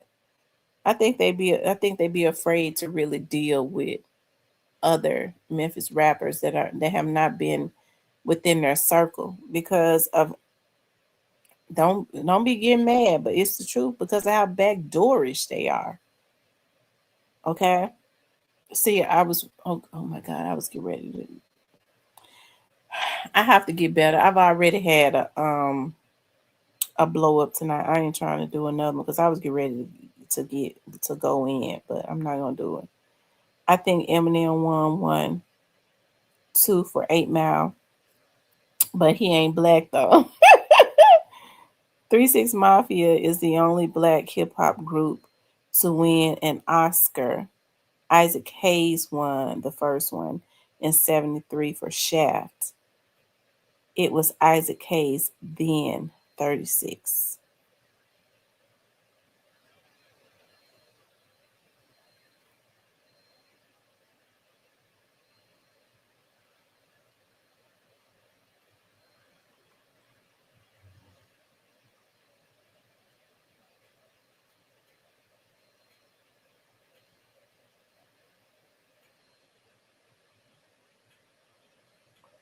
But anyway, y'all, let me go back to my stepmama. So I didn't finish telling the story, and I'm then I thought to say this, I'm gonna be finished with it. So she called me. So I was so stressed out in my dad's last days. For some reason, I could not sleep in the bed. Like I was so restless. I was sleeping on the couch. I slept on the couch.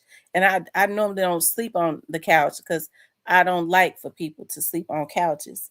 But I would be sitting up because I couldn't sleep, and then I would fall asleep on the couch. That's how my mind was so messed up, right? And so I remember I fell asleep on the couch, and it was like 5:30, 6 o'clock in the morning. And it scared me. She woke me up out of my sleep. This is how uncomfortable this old lady. Lord forgive me. I don't want to call her names because that's disrespectful. So I'm not gonna do it no more. Even though her daughter called my mama names, okay, and her too. And so, um, anyways, she said she called me, and I'm thinking, oh my God, it's so early, Lord. I just knew something had happened to my dad, so I couldn't even breathe until she said something. Yeah, Chrissy, early in the morning. I said, yeah. I'm breathing hard because I had panic. I was hyperventilating. Your daddy was a private person, and your daddy didn't want people to know he was sick. So she was basically accusing me, and he don't want folks knowing how sick he is. I didn't know what that lady was talking about. So come to find out, I guess she automatically felt like I was going around telling. I couldn't tell nobody my dad was sick. Hell, I was trying to wrap my mind around it. But that's just how she was, though. You know what I mean? This was her opportunity to flex.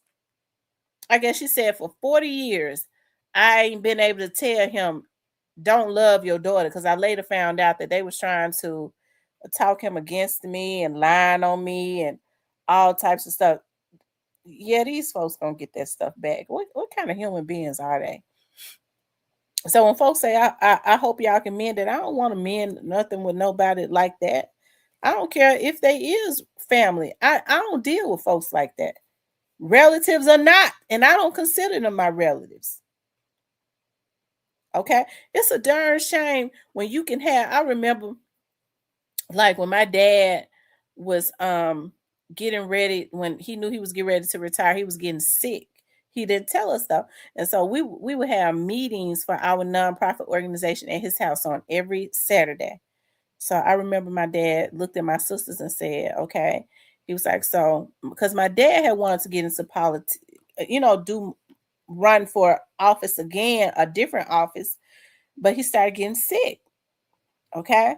And so I remember we had a meeting. He said, y'all, this is what we're gonna do. He said, what I'm gonna do is I'm going to take some money and get some business partners of mine and some of the city officials to get behind Chrissy, and we're going to get behind her and run her for office, get a position and run and support her. And I'll never forget, Buckeye Tony looked at my dad with her buck eyes. This is my sister, my half sister, and said, "So you're saying that you want to support Chrissy and get her run her for office?" He said, "Yeah." So how is that beneficial to us for you to support her and run her for office? That's what she said. Any other sister would have been excited and said, okay, what position do we have to play? But that's what she said to my daddy. So I always knew those girls didn't like me.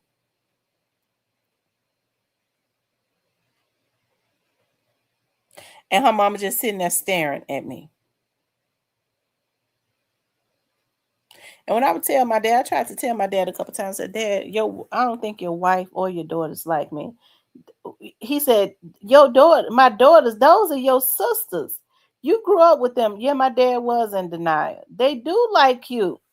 My dad was in denial, but they faked around my daddy. They faked around him, so they made him think that. That's what they made him think. See, I'm not fake. So whatever I felt, he knew it.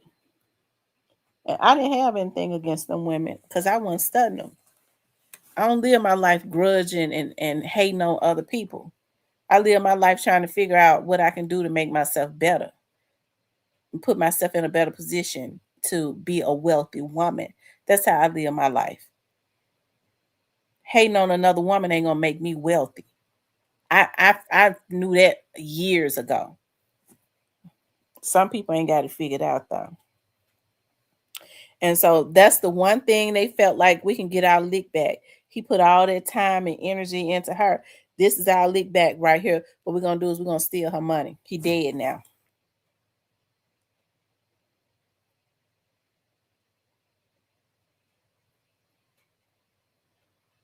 He says Isaac Hayes from North Memphis via Covington, Tennessee.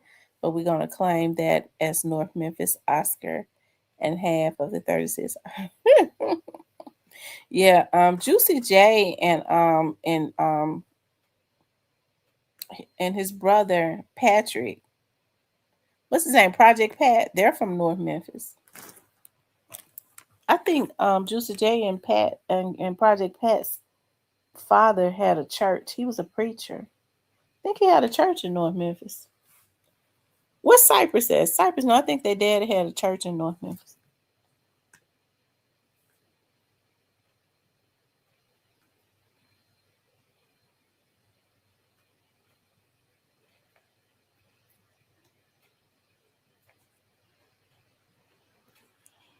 Mm. Y'all won't believe what I was looking at. I was looking at I don't know why y'all, but I've always liked the Jaguars, the cars. So I pulled up one tonight because I was like, let me see what the 2026 is looking like. And believe it or not, they are not that expensive, y'all. Everything is starting to gradually go down because people ain't got the money. It's more supply than demand. Ain't nobody got no money to pay for it. And I was so hurt because one of the reasons that I like the Jaguars is because not only are they, they drive good and fast and smooth. They they had that Jaguar, that cat that stood set up on the front. Don't y'all know they don't have that on it no more? So I X'd that off of my list. I was like, Lord, when I saw that they had gone down, because I was like a 2026 is like 40 some thousand. I was like, that's in my price range. And then I looked and see that they ain't got the symbol no more. That killed my dream. It killed my dream for real.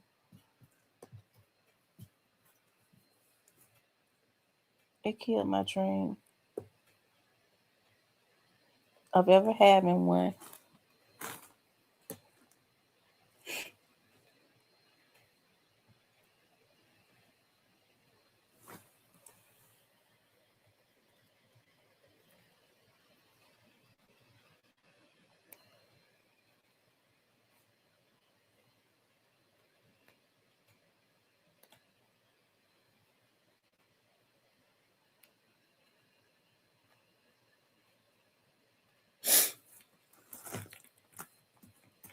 I'm surprised Cypress hasn't been in here.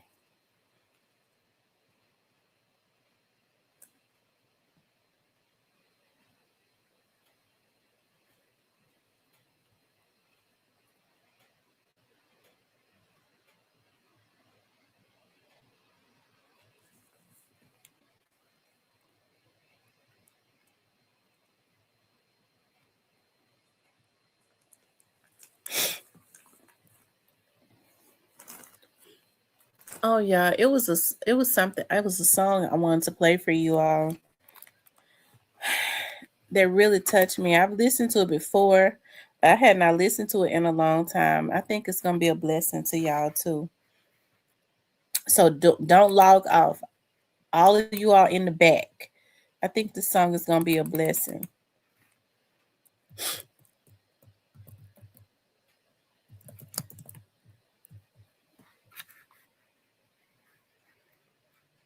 I love inspirational music. I'm gonna make me some guacamole tonight too. Oh,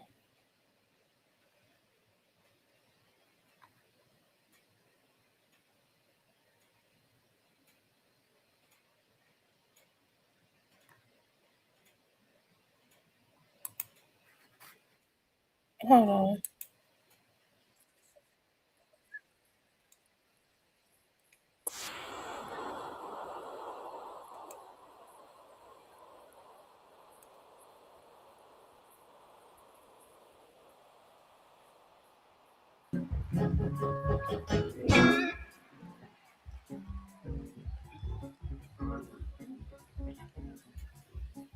So he not trying to change who he made you to be.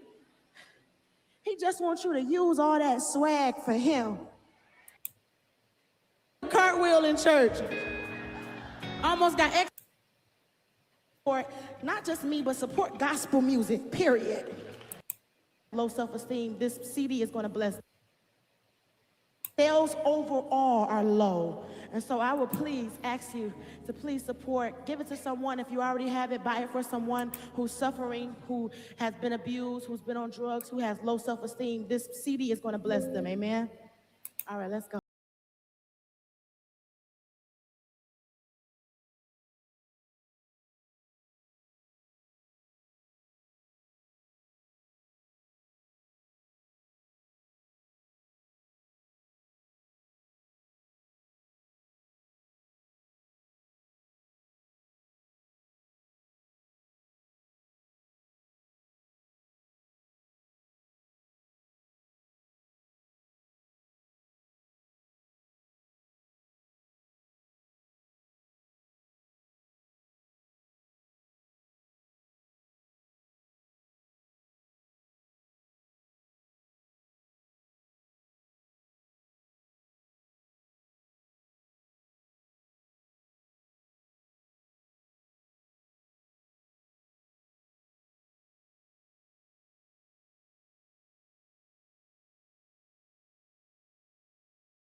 Yeah, I love that song so much. Oh my God, that song is so inspirational to me.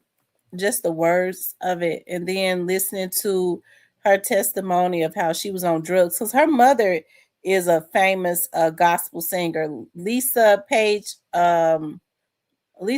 Brooks is her mother, and hearing her testimony of how she got on drugs, um, like mental institution, she was molested, had a lot of, she was raped actually, put a lot of anger inside of her, and and how she had to, just change the life around. She had to get help, and it helped to change the life around. Listen to her voice. She's been in Tyler Perry's plays. Um, that song is just very inspirational to me. The name of the song is "I'm Different."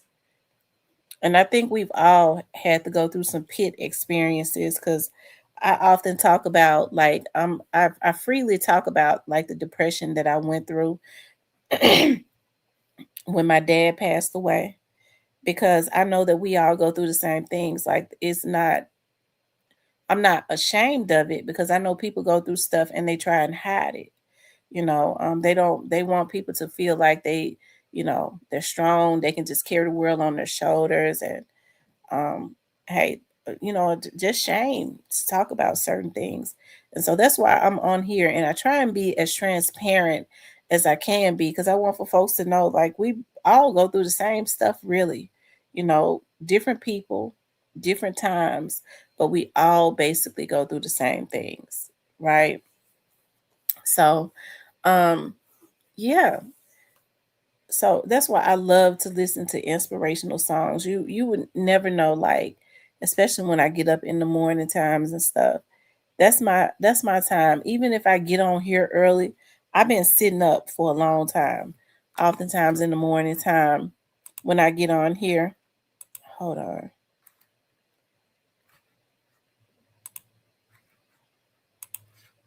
That's my time to meditate and stuff.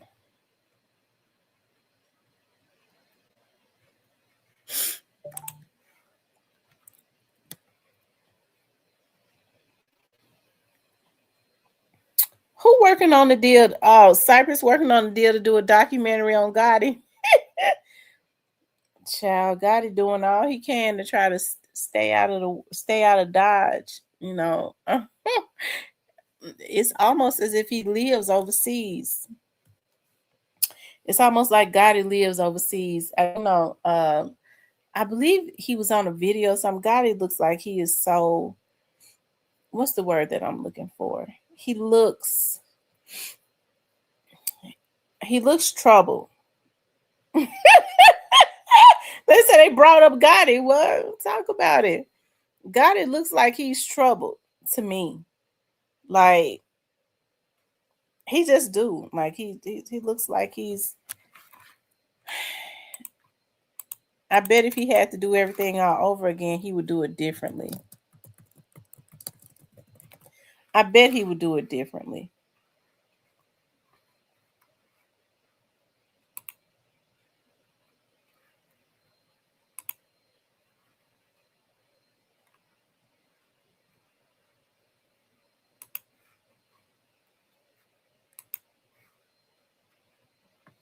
Yeah, I bet he would do it differently. I bet a lot of those things that they thought. Um, they kind of elevated him a little bit, but I bet in his mind he's saying that it's not worth it. He's lost a whole lot. Anytime you think you're gonna cut down somebody else's life and their blessings, you always create a, you sow that bad seed, it always grows in your front yard. And so I believe that if he had to do it over, he would do it differently. Because he sees now that it wasn't worth it. A lot of people think he did something to his brother. I don't. I think he loved his brother, and I believe that what happened to his brother, eat away at his conscience a whole lot. So yeah, I do. I believe if he had to do it all over again, he would do it differently. Because who is your guardian them to decide that they um, have the power to take another man's life? You know, that's the reason why it turned out like it did, because they tried to put themselves in a godlike position. It never turns out right. It never do. I don't think any of them fared well, because you think about Black youngsters, a rap career is basically, it's basically like obsolete, like it's bleak. Actually, his rap career is bleak.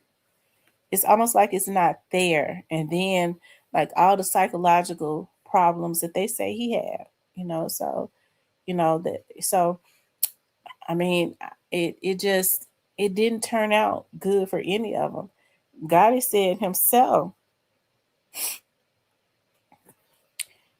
Gotti got him quiet, and probably, um, uh, mm, yeah, they got him quiet after they had him do all that dirty work for him.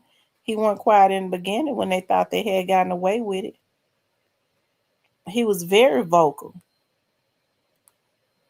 Okay, when he thought he had gotten away with it.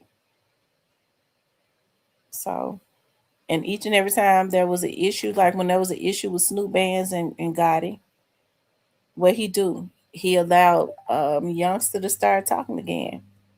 You know, so youngster was ready to jump right in, and he was glad Gotti was showing him some affection. So I don't think he's gonna fare well in the end. Youngster. A lot of people say, well, they didn't have anything to connect him to the Young Dolph's murder. I don't know. I ain't in the loop, so I don't know.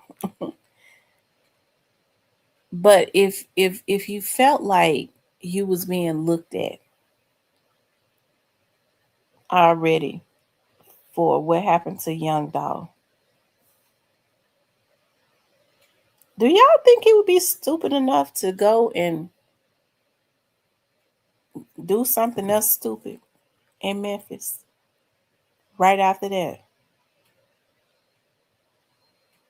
Um, I don't know. I just wonder.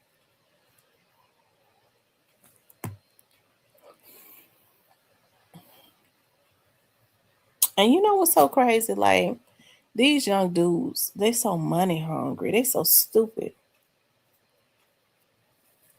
It, when they go do when they take money to go do whatever it is that these people ask them to do, by the time they get indicted, they ain't got no more money for no damn lawyer.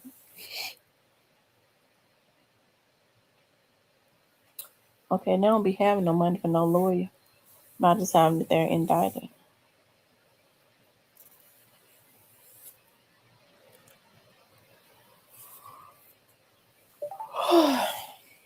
Mm, mm, mm.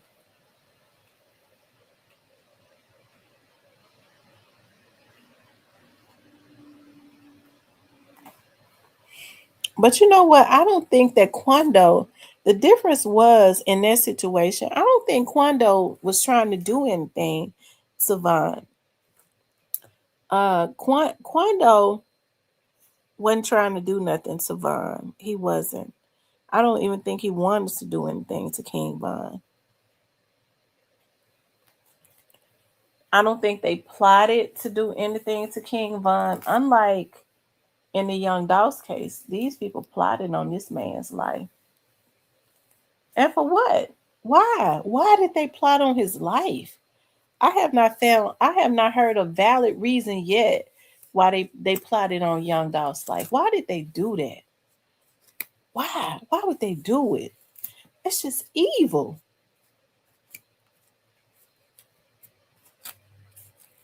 And as women, well, as women, when these men pillow talk,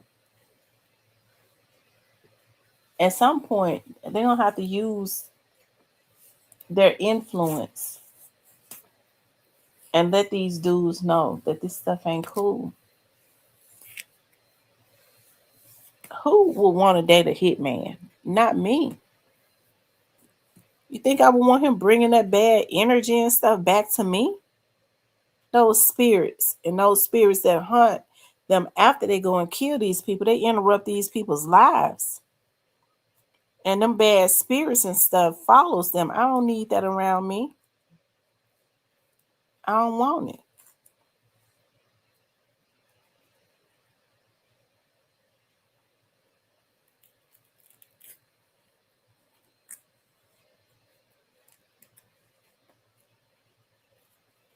He said Quando's homeboy stepped up.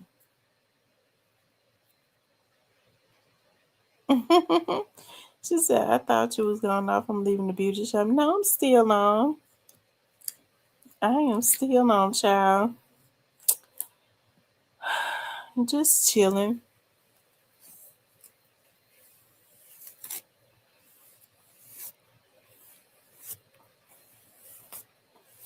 I'm sitting here combing my hair. I shampooed it and treated it earlier.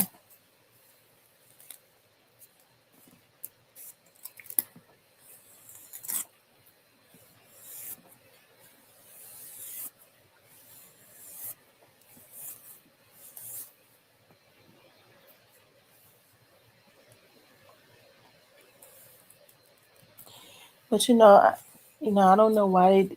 Well, I know why they did it. Jealousy.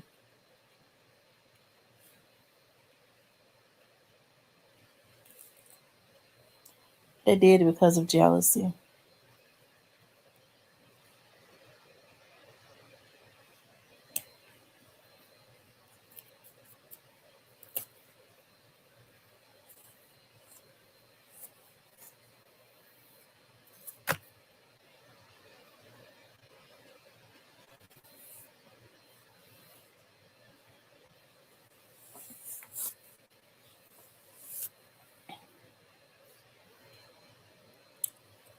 Yeah.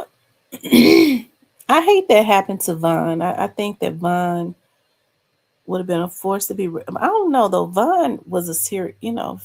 Um, Vaughn had a serial killer spirit on him. So he thought it was a sport, and that's scary. He thought that it was a sport to kill other people or pay to have other people killed. He was just absolutely desensitized to what he was doing to people. And so, unfortunately, for people like him, you know, I mean, their time, something has to happen to stop them. It's unfortunate, but something has to happen. And I wouldn't have wished that up on my worst enemy, but it was probably just the bad karma. Also, maybe some things that he had done. But I hate that though. She said she thinking of going in LDs tonight.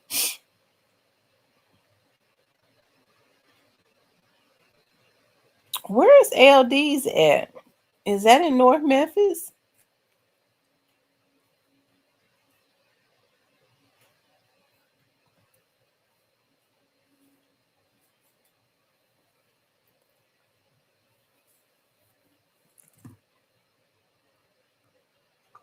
Oh,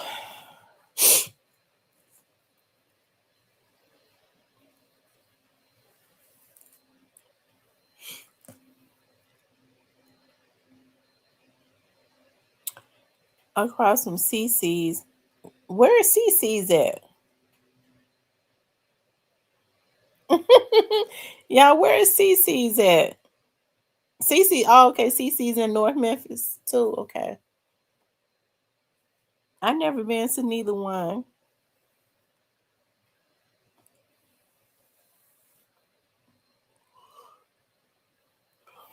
I've never been to a. I went to a club in Memphis one time, and it was over off of Mount Moriah about 20 years ago, and that club ain't there no more.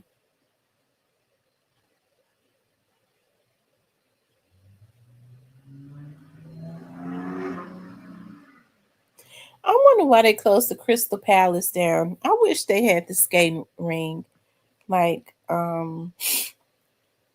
like what we used to have.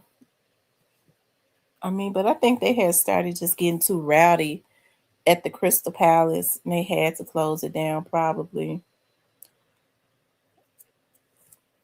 they probably had to close it down. But I used to like to go there when I was a teenager.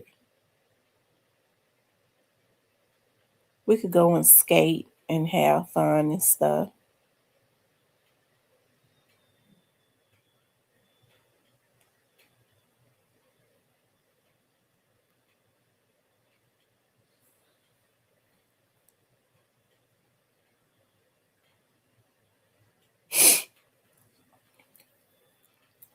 I drove down Thomas today. Oh my God, I think I did see LDs going. I thought it was a restaurant though. You go down Thomas, it's over on the right hand side if you're going north. I don't know why I thought it was a fish place, a restaurant.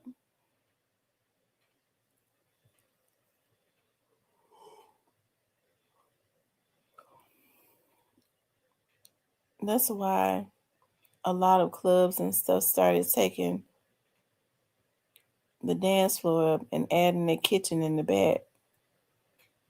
Yeah, that's the green and yellow place. Yep. I don't know why I thought it was a restaurant. It looked like it's too small to have a lot of people up in there. It's not a big place, so it's a hole in the wall.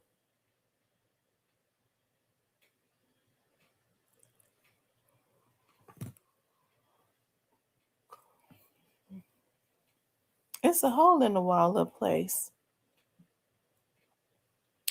I know I'm yarning, but I got to taste for some guacamole, and I am going to make me some because I am hungry. I have not eaten,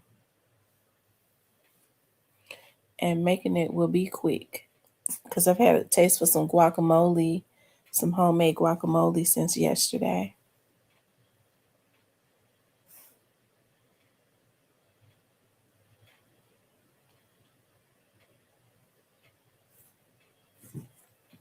Yeah, I've never been a club person. Yeah, I've never been a club person.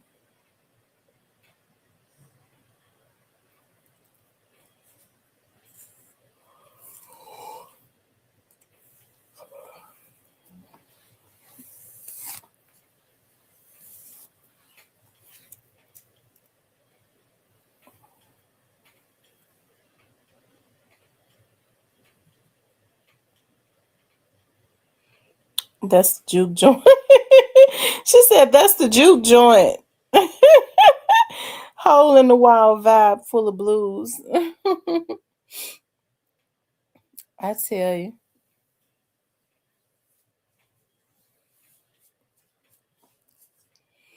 I mean, it used to be nice to it used to be cool to go to the Peabody, but mm-mm. I mean, I don't mind, but the crowd is changing. It's not it's not a crowd that I care to be around.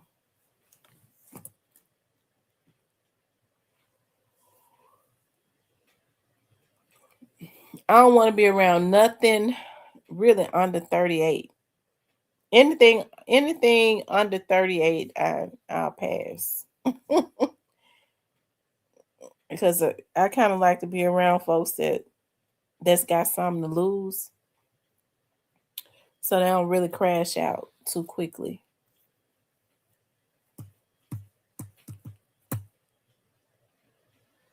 I remember that time the barber, one of the guys that work at the barber shop in the building that my podcast, I mean that my studio is in.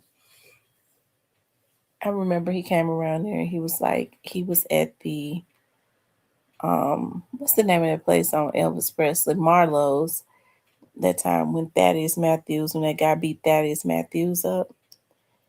And so I was like, was it a young guy or was he older? He was like, I don't know how old he was, but he said I can only assume that he had to have been older, because if it had been a young dude, they'd have killed him. You know, they stupid. And that is true. It was an older guy. He was, well, at the time the guy was in his 30s. Um, I hate that that happens to Thaddeus though. I really didn't like that. They said he was just crying. You know, he talked a lot of mess, but it, you know, I mean, don't be he was an old man that couldn't see. I mean, it wasn't good to just be beating on him.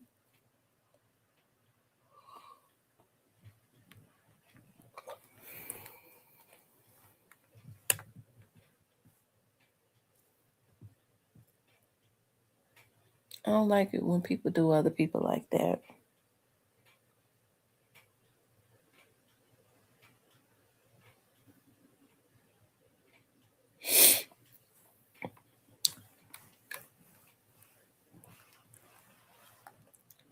Oh,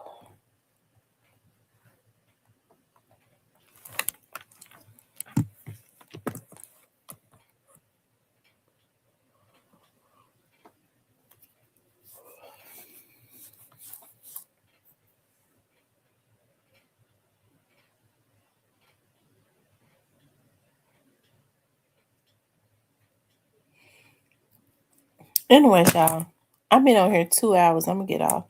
I'm tired. I need to make my guacamole, and my throat trying to get sore. It's because this weather. It was so hot today to me, and it was hot yesterday. This, and they're saying it's supposed to get real cold next week. This weather is crazy. It is very crazy. So, I would suggest that you wrap your head up and all of that good stuff. Anyway, y'all, we was just getting on talking mess tonight. We talked um about a couple things, but I want you all to know that I do appreciate y'all and everybody that supports the channel. I appreciate you for taking time out of your day to tune in and to listen to me. Tomorrow we'll be talking about some things that is going on, and yeah, I'll come on tomorrow after church. Okay. I want you all to have a good night. I love you all. I'll talk with you later.